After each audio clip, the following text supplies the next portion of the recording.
Right now, your retreat tech stack probably looks something like this: a group chat, a Google Drive, maybe a project management system, and then you.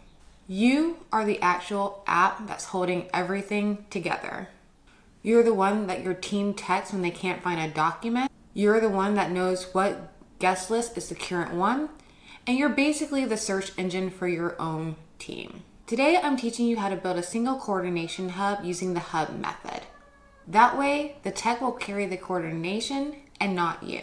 Every time a piece of information lives in the wrong place or in no place at all, it creates a question. And that question eventually finds you. Where is the vendor's phone number? Probably somewhere in an email 6 weeks ago. What time does the caterer arrive? That's probably found in a text thread from 3 weeks ago. Which version of the guest list is the correct one? It's the one that was updated yesterday, but not the one that's in the file that was put there a month ago. You know where it all is, but your team does not.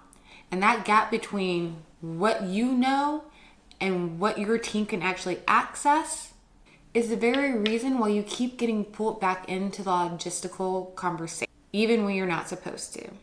Here's what I want you to understand about this pattern. Carrying all that information is not competence. What it is a structural gap that's become your personal responsibility. When information has a home that your team can access, that home then answers the question. But if it doesn't, then you do. And I know the instinct is to be like, well, I know all the information, so my team should just come to me.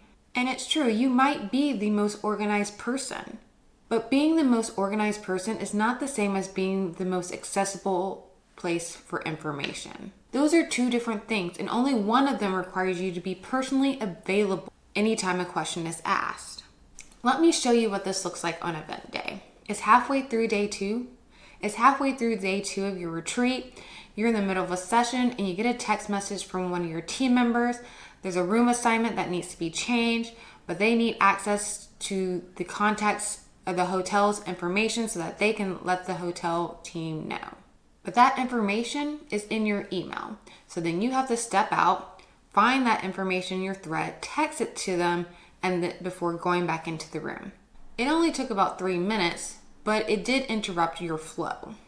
With the coordination hub, your team member would have gone into that hub, found the logistics section, found the information of the contact that they needed, and they would have handled all of that in about 30 seconds, all on their own. You would have never received the text. You would have never had to leave the room. Possibly, you wouldn't even have known there was anything to be dealt with in the first place.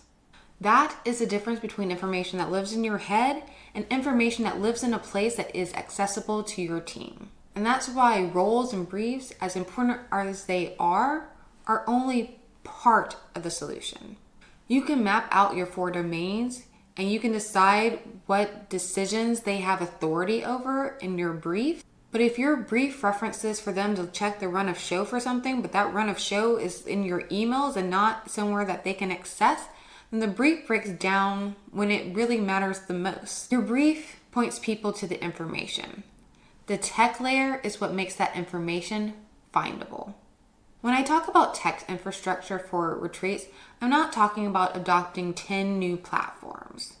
I'm simply talking about 3 layers that probably already are in your business structure already. They just need to be configured a bit differently. Layer 1 is your registration and data system. This is your single source of truth for everyone who is attending that retreat. Their name, their dietary needs, their room assignment, their emergency contact, whatever is collected during registration, this is where it lives in its current state. Most hosts have a registration system. What most hosts don't have is a registration system that every person on their team can access or reference on the actual event day. If the only person who can access your guest dietary is you, then that means your system has been configured to your personal workflow, not for your team's coordination. And that distinction matters. Layer 2 is the automation layer. This is the part of your tech that does the work for you that you would otherwise manually do. Confirmation emails after someone registers, reminder emails, weeks leading up to the event, pre-arrival information 2 days out, and follow-up communication after the event. If you are still sending these out manually, or someone in your team is taking time to copy and paste these emails out, that is time and energy that your system should be doing on its own. Automations don't just save time, it creates consistency. Every guest gets the same information at the same time, and nobody has to remember on their own to send it. And layer 3 is the coordination hub. And this is the one that a lot of people miss entirely, and it's probably one of the most important ones. This is the one that a lot of people miss entirely, and it's the one that probably makes the biggest difference with your team. Coordination hub is where your run of show lives. It's where your briefs lives. It's where your vendor contact list lives. It's where your guest invitation list lives.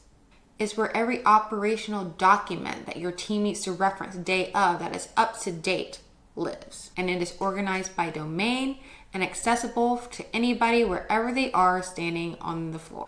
When your logistics lead needs the hotel manager's contact information, they open the hub. When your guest coordination lead needs to confirm a room assignment, they open the hub. When your tech lead needs to review the AV specs, they open the hub. It's one place, current information, always accessible. And I want to address the question that I know is coming. You do not need a new platform in order to do this. If you already have Google Drive, you can build your hub in Google Drive. If you use Notion or Asana, you can build it there. The platform itself is not the point. Making sure you have one and build one, that is the point. The reason your past tech didn't work wasn't because you chose the wrong tool. It's because your tool was set up to hold your information for you and not for your team. And when you set up your tools in mind for your team's coordination, that whole experience changes. And if you're realizing that your event backend has some gaps within the tech and systems layer, then I have a free resource for you. It's called the Event Systems ROI Audit. It walks you through the 5 areas of the back end of your event, including your tech and systems flow. And it shows you where things are working, as well as what areas could probably use some improvement. If that's something that you're interested in, you can grab it down in the description below. Okay, so let me give you the framework to build this coordination hub. I call it the HUBB method, and that's HUBB. That's 4 steps, and it stands for home, update, boundaries, and broadcast. Step 1 is home. You need to choose one location for all your information to live in. This isn't where it sometimes lives or where some parts of it live. This is one place that everything, all the documents for your event is going to be housed in. If it's Google Drive, then Google Drive is that home. If it's Notion, then Notion is that home. If it's Asana, then Asana is that home. The platform doesn't matter as much as the decision. Choose one and commit to it. If the document is not in the hub, then that means it's not ready for your team to use it. That is in the hub, organized by domain. A logistics folder, a guest experience folder, a tech folder. Each folder then contains the brief for that role, as well as the contact list and any documents that is relevant for that person to do their job. When your team opens the hub, they go straight to their domain folder and they know where everything is that they need for their job. Step 2 is update. The hub is only as useful as it is current. If your team cannot trust that what they are looking at in that hub is current, then they won't be able to trust it. And if they don't trust it, then they will not use it. They'll just text you instead, and you will find yourself returning to being the search function of your event. The update stage is about building a habit.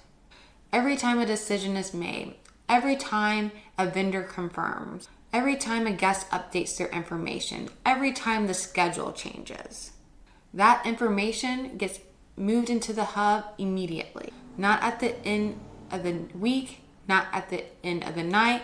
As soon as you have that information, go ahead and make that change. This is the step that keeps the hub alive from the day you build it until the day your team needs to use it. Step 3 is boundaries. Each team member needs to know what they are responsible for within the hub. Your logistics lead maintains the vendor contact and the run of show. Your guest experience lead maintains the guest rooming list and guest information, as well as the welcome documents and all that entails. Your tech lead maintains the equipment list and the AV specs. When ownership of the hub is distributed, the hub stays organized and current without you needing to personally maintain it. And it reinforces the domain ownership that you already established with your brief. The person who owns the logistics in real life also owns the logistics folder. The structure of your team mirrors the structures of your hub. And step 4 is broadcast.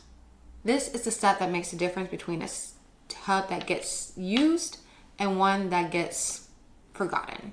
You don't just share the hub once and assume that your team is going to use it.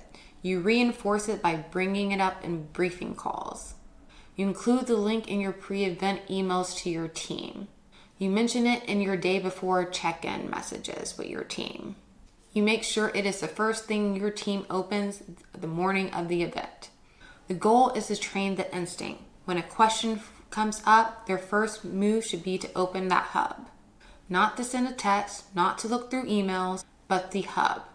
That instinct isn't going to develop on its own. It develops because you broadcast that hub repeatedly to the point where it becomes the default. When you apply the HUBB method, something very specific happens on event day. The questions that used to come to you start going to the hub itself. Your logistics lead checks the vendor contact list instead of texting you. Your guest experience lead references the guest schedule instead of pulling you aside. The questions that do reach you are the ones that genuinely require your input. And even those questions arrive a little more organized because they've already checked the hub. Now, the HUBB method is the framework, and you can absolutely go ahead and start using it with the tools that you already have, but it is only part of the equation. Building the full tech infrastructure, like the registration, the automations, the CRM workflows, and the coordination hub, all designed to work together, that takes real time and real expertise. The framework tells you what to build, but the build itself is a different kind of work. And the sequence in which it is built matters. So now you have the HUBB method and you understand what the 3 levels of infrastructure are for the tech. You know why your past tech setups didn't help with the coordination that you thought it would. And you now have a framework that you can start applying immediately. Now the next question is, what does a real tech backend look like when I put all those pieces together? Not just the hub, but the registration, the automation, the CRM, the coordination hub, all of it connected and working together before my entire team is briefed. And that is exactly what the next video is going to walk you through. I'm going to talk to you about what a complete retreat backend looks like, what it contains, and why it is the piece that most retreat hosts built last when it should be the first. Click the video on your screen to watch that next, and if you haven't already, go ahead and subscribe so you don't miss what's coming.